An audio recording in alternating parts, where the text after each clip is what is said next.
एक टीम के पास 503 रन का पहाड़ हो, सामने सिर्फ 265 रन और स्कोरबोर्ड पर 8 विकेट गिर चुके हो, तो सवाल सिर्फ इतना नहीं होता कि श्रीलंका कितने रन से पीछे है। असली सवाल यह होता है कि श्रीलंका की बल्लेबाजी आखिर बार बार उसी गड्ढे में क्यों गिर रही है। क्या भारत के गेंदबाजों ने श्रीलंकन बल्लेबाजों को इतना दबा दिया कि उनके पास जवाब ही नहीं था, या फिर समस्या गेंदबाजी की नहीं बल्कि श्रीलंका की बल्लेबाजी की बुनियाद में ही दरार आ चुकी है? और सबसे बड़ा सवाल, क्या सोनाल दिनुशा अकेले श्रीलंका की पूरी बैटिंग यूनिट का बोझ उठा रहे हैं? नमस्ते, नमस्कार, स्वागत है आपका हमारे इस खास पोस्ट मैच एनालिसिस में। चलिए शुरू करते हैं और समझते हैं कि भारत के 503 रनों के जवाब में श्रीलंका की पारी 265 रन और 8 विकेट तक क्यों पहुंची, और इस प्रदर्शन के पीछे असली कहानी क्या है। भारत के 503 के सामने श्रीलंका की बल्लेबाजी क्यों बिखरी? सबसे पहले तस्वीर बिल्कुल साफ है। भारत ने 5-100-3-9 पर पारी घोषित की और श्रीलंका उस विशाल स्कोर के जवाब में 265-8 तक ही पहुंच सका। यानी अभी भी भारत के स्कोर से 238 रन पीछे है। यह सिर्फ रन का अंतर नहीं है, यह दोनों टीमों की बल्लेबाजी की मानसिकता का अंतर भी दिखाता है। भारत ने लंबी पारी खेली, साझेदारियां बनाई, परिस्थितियों को समझा और स्कोरबोर्ड पर दबाव डालने वाला टोटल खड़ा किया। दूसरी तरफ श्रीलंका के कई बल्लेबाजों ने क्रीज पर टिकने से पहले ही भारतीय गेंदबाजों को विकेट दे दिए। यहीं से मैच का असली अंतर पैदा हुआ। क्या भारतीय गेंदबाज बहुत ज्यादा खतरनाक हैं? बिल्कुल, लेकिन पूरी कहानी सिर्फ इतनी नहीं है। भारतीय गेंदबाजों ने दबाव जरूर बनाया। प्रसिद्ध कृष्णा ने नई गेंद से शुरुआती झटके दिए और भारत ने श्रीलंका को शुरुआत में ही बैकफुट पर धकेल दिया। मौजूदा स्कोर पर कृष्णा के 3 विकेट भी इस दबाव की बड़ी वजह हैं। लेकिन अगर कोई यह कहे कि श्रीलंका सिर्फ भारतीय गेंदबाजों की वजह से खराब खेल रहा है, तो यह आधा सच होगा, क्योंकि अच्छी टेस्ट बल्लेबाजी की पहचान यही होती है कि जब विपक्षी टीम दबाव बनाए तब बल्लेबाज उस दबाव को अब्सॉर्ब करे। श्रीलंका बार बार उस परीक्षा में फेल हो रहा है। असली समस्या तकनीक से ज्यादा बल्लेबाजी की सोच। मेरी नजर में श्रीलंका की सबसे बड़ी कमजोरी शॉट सिलेक्शन और प्रेशर मैनेजमेंट है। टेस्ट क्रिकेट में हर गेंद पर रन बनाना जरूरी नहीं होता, कई बार गेंद को छोड़ देना ही रन बनाने की तैयारी होती है। लेकिन श्रीलंका के बल्लेबाजों में कई मौकों पर यही पेशेंस दिखाई नहीं दिया। ऑफ स्टंप के बाहर की गेंदों पर अननेसेसरी शॉट्स, गेंद की लाइन के खिलाफ शॉट, स्पिन के खिलाफ जल्दबाजी और अच्छी शुरुआत मिलने के बाद उसे बड़ी पारी में कन्वर्ट न कर पाना, ये सारी चीजें मिलकर एक बड़ी समस्या बन जाती है। और जब सामने भारत जैसी टीम हो तो एक गलती के बाद दूसरी गलती की कीमत भी बहुत बड़ी होती है। क्या श्रीलंका की बल्लेबाजी का लगातार डाउनफॉल हो रहा है?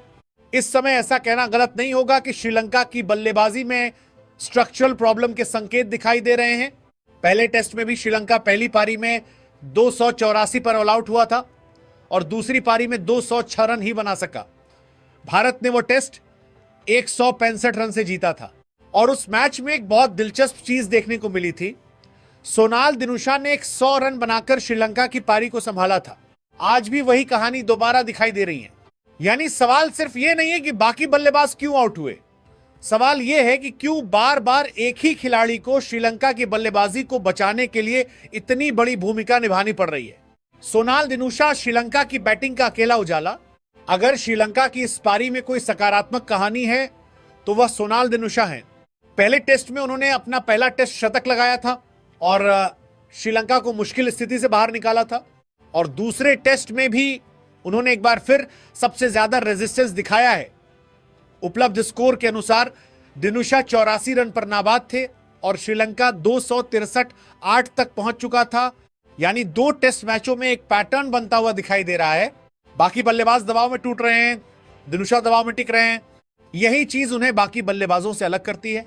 वो हर गेंद को मारने की कोशिश नहीं कर रहे, वो गेंद को देख रहे हैं, समय ले रहे हैं, रनिंग और स्ट्राइक रोटेशन से पारी को आगे बढ़ा रहे हैं और जरूरत पड़ने पर आक्रामक भी हो रहे हैं। और यही टेस्ट बल्लेबाजी है। लेकिन एक बल्लेबाज पूरी टीम को नहीं बचा सकता। यही श्रीलंका की सबसे बड़ी चिंता है। अगर आपकी टीम का एक बल्लेबाज लगातार 2 मैचों में सबसे ज्यादा रेजिस्टेंस दे रहा है तो वो उस खिलाड़ी की तारीफ जरूर है, लेकिन साथ ही बाकी बल्लेबाजी लाइनअप के लिए वार्निंग भी है। टेस्ट क्रिकेट में 11 में से एक बल्लेबाज आपको मैच नहीं जिता सकता। एक बड़ा स्कोर बनाने के लिए कम से कम 3-4 बल्लेबाजों को 50-100 गेंदों से आगे जाना पड़ता है, साझेदारियां बनानी पड़ती हैं और विपक्षी गेंदबाजों को थकाना पड़ता है। श्रीलंका यही नहीं कर पा रहा। भारत ने क्या अलग किया? भारत ने सिर्फ विकेट नहीं लिए, उन्होंने श्रीलंका के बल्लेबाजों को लगातार सवाल पूछे।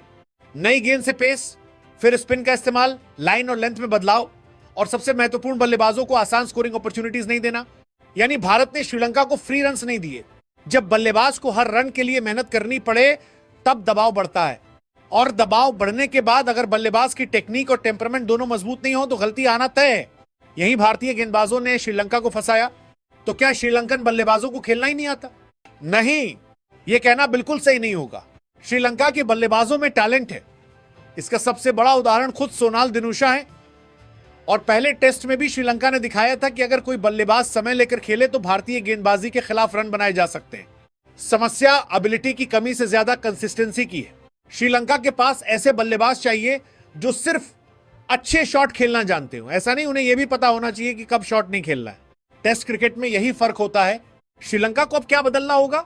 अगर श्रीलंका इस सीरीज और आगे के टेस्ट क्रिकेट में वापसी करना चाहता है तो सबसे पहले उसे अपनी बैटिंग फिलॉसफी पर काम करना होगा। पहला, टॉप ऑर्डर को जिम्मेदारी लेनी होगी। दूसरा, पार्टनरशिप्स बनानी होंगी। तीसरा, शॉट सिलेक्शन बेहतर करना होगा। चौथा, स्पिन और पेस दोनों के खिलाफ डिफेंसिव टेक्निक मजबूत करनी होगी। और सबसे जरूरी, एक बल्लेबाज के भरोसे पूरी पारी चलाने की मानसिकता खत्म करनी होगी, क्योंकि अगर हर मैच में दिनुशा को ही रेस्क्यू मिशन पर भेजना पड़ेगा तो श्रीलंका लंबे समय तक टेस्ट क्रिकेट में मजबूत टीम नहीं बन पाएगा। बात करते हैं कि भारत की गेंदबाजी में आज ऐसा क्या खास रहा, किस गेंदबाज ने सबसे ज्यादा असर छोड़ा, कहां थोड़ी कमी दिखाई दी, और चौथे दिन के पहले सेशन में भारत को क्या करना होगा। सबसे पहले भारत की गेंदबाजी का रिपोर्ट कार्ड क्या कहता है। अगर आंकड़ों की भाषा में बात करें तो तस्वीर बहुत साफ है। श्रीलंका के 265, 8 में प्रसिद्ध कृष्णा ने 3 विकेट, मानव सुथर ने 3 विकेट, रविंद्र जाडेजा ने 1 और मोहम्मद सिराज ने 1 विकेट लिया। यानी भारत के लगभग हर प्रमुख गेंदबाज ने अपना योगदान दिया। और सबसे महत्वपूर्ण बात, श्रीलंका की शुरुआत ही खराब कर दी गई थी। वो 8-2 पर आ चुका था। यानी भारत ने 503 रन बनाने के बाद विपक्षी टीम को तुरंत यह संदेश दे दिया कि अब आपको सिर्फ रन नहीं बनाने हैं, आपको सर्वाइव भी करना है। प्रसिद्ध कृष्णा, नई गेंद से सबसे बड़ा असर। आज प्रसिद्ध कृष्णा की गेंदबाजी को अलग से क्रेडिट देना पड़ेगा। उन्होंने 3 महत्वपूर्ण विकेट निकाले और 14 ओवर में 47 रन देकर 3 विकेट लिए। सबसे अच्छी बात यह रही कि उन्होंने सिर्फ पेस पर निर्भर रहने के बजाय लाइन और लेंथ से बल्लेबाजों को लगातार परेशान किया। श्रीलंका के टॉप ऑर्डर में लाहिरू उदारा, कामिल मिश्रा और कमिंडू मेंडिस के विकेटों में कृष्णा की भूमिका बहुत महत्वपूर्ण रही। यानी भारत को जिस तरह की शुरुआत चाहिए थी वो उसे मिली। लेकिन मानव सुथर आज का हिडन मैच विनर। अगर प्रसिद्ध कृष्णा ने शुरुआत में दरवाजा खोला तो मानव सुथर ने श्रीलंका के मिडिल और लोअर ऑर्डर को लगातार झटके दिए। उन्होंने भी 3 विकेट लिए और 21 ओवर में 83 रन दिए। यहां आंकड़ों को थोड़ा गहराई से देखने की जरूरत है। 3 विकेट शानदार हैं, लेकिन 83 रन का खर्च यह बताता है कि सुथार के लिए आज की गेंदबाजी पूरी तरह फ्लॉलेस नहीं थी। खासकर जब सोनल दिनुशा ने उनका और जडेजा का मुकाबला आगे बढ़कर किया और रन निकालने शुरू किए, तब भारतीय स्पिनरों को थोड़ा रीथिंक करना पड़ा। इसलिए सुथार को विकेट्स की खुशी जरूर मनानी चाहिए, लेकिन अगले दिन लाइन को थोड़ा टाइटर करने पर काम करना होगा। जडेजा विकेट 1, लेकिन दबाव बहुत बड़ा। रविंद्र जडेजा को सिर्फ स्कोरबोर्ड देखकर जज करना गलत होगा। उन्हें 1 विकेट मिला, लेकिन उनका काम सिर्फ विकेट लेना नहीं था। उनका काम था रन रोकना, बल्लेबाजों को गलत शॉट खेलने के लिए मजबूर करना और दूसरे छोर से दबाव बनाए रखना। हालांकि आखिरी हिस्से में दिनुशा ने जडेजा के खिलाफ कुछ अच्छे शॉट्स लगाए। 1 ओवर में 3 बाउंड्रीज भी आई और श्रीलंका को थोड़ी ब्रीदिंग स्पेस मिली। यही जडेजा को चौथे दिन थोड़ा सुधार करना होगा। दिनुशा को आगे निकलकर खेलने से रोकना होगा और स्टंप्स पर लगातार अटैक करना होगा। मोहम्मद सिराज कम ओवर्स, लेकिन जरूरी ब्रेक थ्रू। सिराज ने आज 11 ओवर में 33 रन देकर 1 विकेट लिया। यहां एक बात बहुत अच्छी रही, उन्होंने अपने स्पेल में रन रोककर प्रेशर बनाए रखा।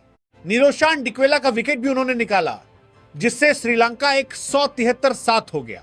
सिराज को शायद कल सबसे महत्वपूर्ण भूमिका निभानी होगी, क्योंकि अगर दूसरे नए गेंद से थोड़ी मूवमेंट मिलती है तो टेल को जल्दी खत्म करने का सबसे बड़ा मौका उनके पास होगा। और सरंश जैन, यहां थोड़ा सुधार जरूरी है। सरंश जैन ने 18 ओवर में 5 मेडन के साथ 51 रन दिए, लेकिन उन्हें कोई विकेट नहीं मिला। लेकिन इसका मतलब यह नहीं कि उनका स्पेल खराब था। उन्होंने रन फ्लो को काफी हद तक नियंत्रित किया और बैट्समैन को लगातार स्कोरिंग अपॉर्चुनिटीज नहीं दी। लेकिन अगर चौथे दिन भारत को जल्दी से जल्दी श्रीलंका को समेटना है तो सरंश जैन को विकेट टेकिंग ऑप्शन के रूप में थोड़ा और अटैकिंग होना पड़ेगा। सिर्फ प्रेशर बनाना काफी नहीं होगा, अब ब्रेक थ्रू चाहिए। भारत की गेंदबाजी में सबसे बड़ी कमी क्या रही? मेरी नजर में सबसे बड़ी कमी टेल को खत्म करने में थोड़ी देरी रही। श्रीलंका 173 सात के बाद 265 8 तक पहुंच गया, यानी आखिरी 2 विकेटों ने भारत को काफी समय तक रोक दिया। सोनल डिनुशा ने शानदार बैटिंग की 85 पर नाबाद है और केशारा नुवांथा ने 18 रन के लिए 74 गेंदें खेलकर बहुत पेशेंस दिखाया। यहां भारतीय गेंदबाजों को क्रेडिट भी देना होगा कि उन्होंने पूरी तरह कंट्रोल नहीं खोया, लेकिन अगर सवाल है कि भारत को क्या बेहतर करना चाहिए था, तो जवाब है लोअर ऑर्डर पार्टनरशिप्स को जल्दी तोड़ना। लेकिन भारत के लिए सबसे बड़ी परेशानी कौन है? इस वक्त एक नाम बिल्कुल साफ है, सोनल दिनुशा। श्रीलंका के सामने अब सिर्फ 2 विकेट खड़े हैं, स्कोर 265 8 है। भारत के 503 रन के जवाब में अभी भी 238 रन पीछे है और फॉलो ऑन से बचने के लिए उसे कम से कम 39 रन और बनाने होंगे। लेकिन असली कहानी सिर्फ 39 रनों की नहीं है, क्योंकि अगर भारत ये दोनों विकेट जल्दी निकाल देता है तो श्रीलंका के सामने सिर्फ एक पारी खत्म होने का खतरा नहीं होगा, उसे उसी टेस्ट मैच में दोबारा बल्लेबाजी के लिए उतरना पड़ सकता है। और यहीं से चौथे दिन का पहला सेशन इस टेस्ट का सबसे बड़ा सेशन बनने जा रहा है। चलिए शुरू करते हैं और समझते हैं कि श्रीलंका के पास अब क्या विकल्प हैं, फॉलो ऑन से बचने के लिए उसे क्या करना होगा, और अगर भारत फॉलो ऑन एनफोर्स करता है तो भारतीय टीम को किस रणनीति के साथ आगे बढ़ना चाहिए। श्रीलंका के सामने सबसे पहले क्या चुनौती है? तस्वीर बिल्कुल साफ है। भारत ने 503 घोषित किया और श्रीलंका डे 3 के अंत में 265 8 पर है, यानी श्रीलंका अभी 238 रन पीछे है और फॉलो ऑन से बचने के लिए उसे 39 रन और बनाने होंगे। क्रीज पर सोनाल दिनुशा 85 रन पर नाबाद हैं और लाहिरू कुमारा 8 रन पर उनका साथ दे रहे हैं। इसका मतलब श्रीलंका के पास बहुत छोटा सा कुशन है। अगर दिनुशा और कुमारा 39 रन बना लेते हैं और टीम 304 तक पहुंच जाती है तो भारत का 200 रन का लीड वाला फॉलो ऑन थ्रेशोल्ड पार हो जाएगा। लेकिन अगर भारत श्रीलंका को 303 या उससे कम पर ऑल आउट कर देता है तो भारत के पास फॉलो ऑन एनफोर्स करने का विकल्प होगा। यानी श्रीलंका के लिए कल का पहला लक्ष्य बिल्कुल स्पष्ट है, पहले 39 रन, बाकी सब बाद में। श्रीलंका के इन 2 बल्लेबाजों को क्या करना होगा? सबसे बड़ा काम सोनाल दिनुशा का है। उन्होंने पहले टेस्ट में भी श्रीलंका के लिए बड़ा रेजिस्टेंस दिया था और इस पारी में भी 85 पर नाबाद है, लेकिन अब उन्हें शतक के बारे में नहीं सोचना चाहिए। पहला लक्ष्य फॉलो ऑन से बचना। दिनुशा को शुरुआत में बिल्कुल रिस्क फ्री क्रिकेट खेलना होगा। ऑफ स्टंप के बाहर की गेंद छोड़नी है, शरीर के पास आती गेंद को सम्मान देना है और सिर्फ वही रन लेने हैं जो बिल्कुल सुरक्षित हों, क्योंकि भारत के पास एक बहुत बड़ा फायदा है, उसे विकेट चाहिए, श्रीलंका को सिर्फ रन चाहिए। यह प्रेशर डिफरेंस बहुत महत्वपूर्ण है। और लाहिरू कुमारा के लिए तो स्ट्रैटेजी और भी आसान है। उन्हें हीरो बनने की जरूरत नहीं है, उन्हें बस दिनुशा का साथ देना है। अगर दोनों बल्लेबाज 15-20 ओवर्स निकाल लेते हैं और धीरे धीरे 39 रन पूरे कर लेते हैं तो श्रीलंका एक बड़ी मुश्किल से बाहर निकल जाएगा। इस समय श्रीलंका को बाउंड्रीज की जरूरत नहीं है, उसे चाहिए डिफेंस, पेशेंस और कंसंट्रेशन। लेकिन अगर भारत ने दोनों विकेट जल्दी निकाल दिए तो यहीं से मैच का पूरा इक्वेशन बदल जाएगा। मान लीजिए भारत श्रीलंका को 280, 290 या 300 के आसपास ऑल आउट कर देता है, तब श्रीलंका 200 से ज्यादा पीछे रहेगा और भारत के पास फॉलो ऑन एनफोर्स करने का अधिकार होगा। और अब सबसे बड़ा सवाल, क्या भारत को खुद दोबारा बल्लेबाजी करनी होगी? नहीं। अगर श्रीलंका 303 या उससे कम पर ऑल आउट होता है तो भारत चाहे तो फॉलो ऑन एनफोर्स करके श्रीलंका को तुरंत दूसरी पारी के लिए भेज सकता है। यानी भारत को खुद दूसरी पारी खेलने की जरूरत नहीं होगी और यही भारत के लिए सबसे आकर्षक विकल्प हो सकता है। भारत को फॉलो ऑन एनफोर्स करना चाहिए या खुद बल्लेबाजी करनी चाहिए? मेरी नजर में अगर भारत श्रीलंका को बहुत कम स्कोर पर ऑल आउट कर देता है तो फॉलो ऑन एनफोर्स करना सबसे अग्रेसिव और लॉजिकल ऑप्शन होगा। क्यों? क्योंकि भारत पहले ही 503 रन बना चुका है। श्रीलंका की पहली पारी में सिर्फ 2 विकेट बाकी हैं। अगर भारत उसे 280, 290 के आसपास रोक देता है तो भारतीय टीम के पास लगभग 210, 220 रन की लीड होगी। उस स्थिति में दोबारा बल्लेबाजी करके समय खर्च करने की बजाय श्रीलंका को फिर से बल्लेबाजी के लिए भेजना भारत को मैच जीतने का ज्यादा सीधा रास्ता दे सकता है। लेकिन यहां एक ट्विस्ट भी है, भारत को ब्लाइंड डिसीजन नहीं लेना चाहिए।